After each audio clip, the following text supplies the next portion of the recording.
Across the shifting sands and fractured borders of the modern Middle East, a relentless pattern has emerged, one defined by airstrikes, covert sabotage, and a perpetual state of conflict. For over 2 decades, Israel has projected military power far beyond its own borders, striking targets from the Levant to the Red Sea. These operations rarely come with formal declarations of war, nor do they invite international accountability. Instead, they unfold in a gray zone, justified as self-defense, but widely perceived as acts of aggression that reshape the region's fragile balance. Israel's regional war machine is both visible and elusive.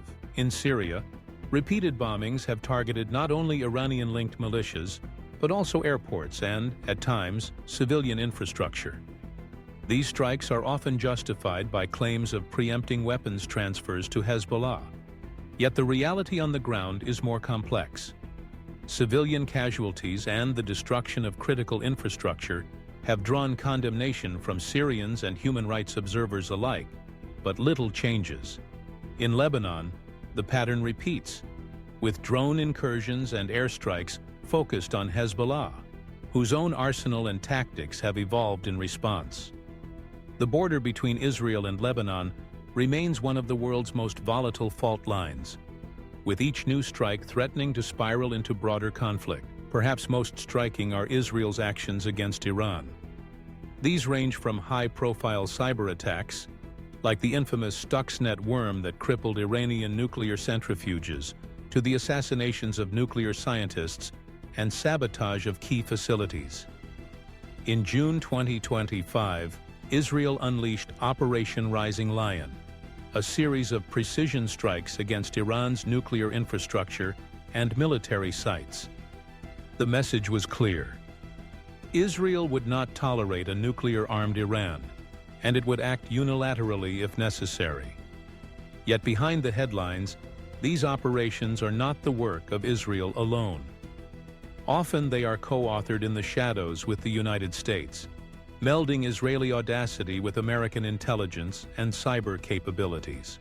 Beyond these high-profile targets, Israel's reach extends to Iraq, where drone strikes have hit Iranian-backed militias, and to Sudan and Yemen, where alleged covert operations target weapons shipments suspected of heading for Gaza.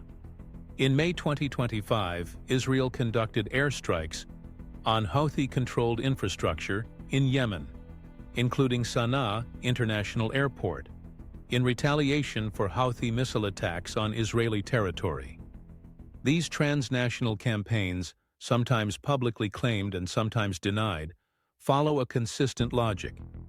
Neutralize threats before they reach Israeli soil, regardless of international borders or norms.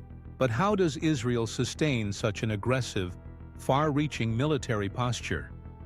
The answer lies not only in its own capabilities, but in the unwavering support of the United States.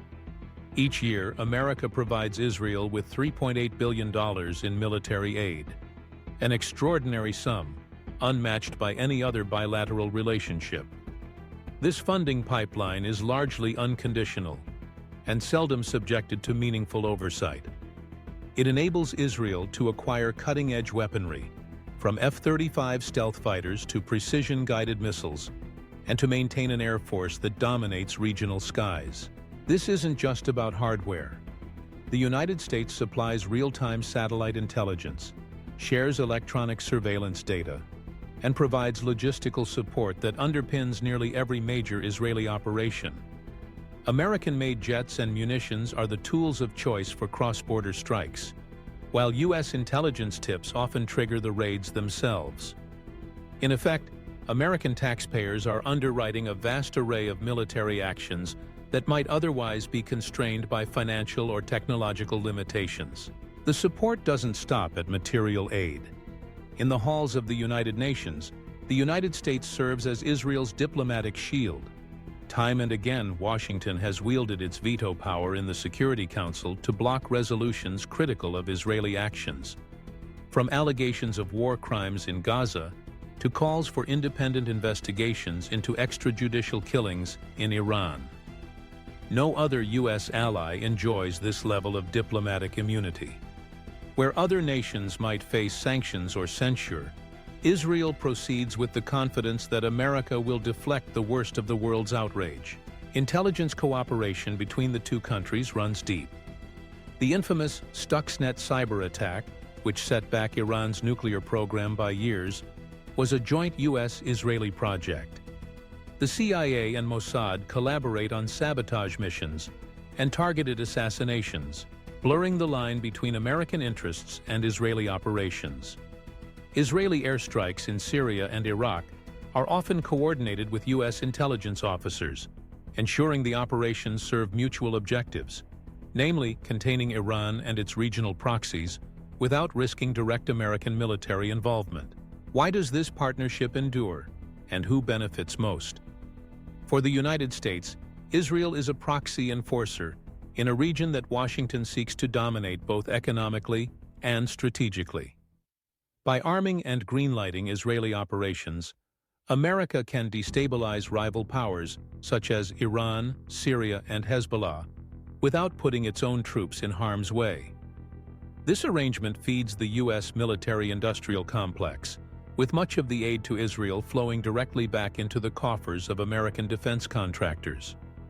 Israel, in turn, acts as a regional hammer, testing new weapons systems and gathering valuable intelligence on adversaries like Iran and Russia. For Israel, the benefits are equally clear. American support ensures its qualitative military edge and provides political cover for actions that might otherwise provoke international backlash. The country's role as a U.S. outpost also enhances its own security, anchoring its position as the region's preeminent military power. Yet, the consequences for the region are dire. Each Israeli strike invites retaliation, from missile barrages by Hezbollah to attacks on U.S. bases in Iraq and Syria by Iranian-backed groups. Civilians are often caught in the crossfire, as seen in the latest escalation in Gaza, where Israeli airstrikes have killed scores of Palestinians seeking aid and left millions facing an acute humanitarian crisis. Evacuation orders have expanded to previously untouched areas, while hunger and displacement reach new heights. These tragedies underscore the cost of permanent war, a cycle in which Israeli action breeds regional instability, and American protection ensures the cycle continues unchecked. The risk of escalation is ever present. A single miscalculation, whether a botched strike or a disproportionate response, could ignite a wider conflagration, drawing in Russia, Hezbollah, and even global powers like China. The invisible hand of the United States is always present, guiding, funding, and shielding Israel's actions. But it also heightens the stakes. One spark could set the whole region alight. In the final analysis, Israel's military aggression is not an isolated phenomenon. It is authorized, armed, and protected by the United States. Behind every Israeli warplane is a stream of American dollars. Behind every airstrike, a diplomatic shield. Behind every silence at the United Nations, a veto wielded in Washington. This is not merely Israel's war. It is a joint project of domination, with the United States as the puppeteer and the Middle East as the stage. The costs, in blood, instability, and humanitarian suffering, are borne by the region, while the architects of this cycle remain insulated, their power undiminished. If you found this analysis insightful, consider supporting the channel to help us continue bringing you in-depth coverage of important global issues. Your engagement makes a real difference. Don't forget to like, subscribe, and share your thoughts in the comments below. We value your perspective and look forward to hearing your views. Join the conversation and help us build a thoughtful community around these critical topics. Thank you for being a part of our journey.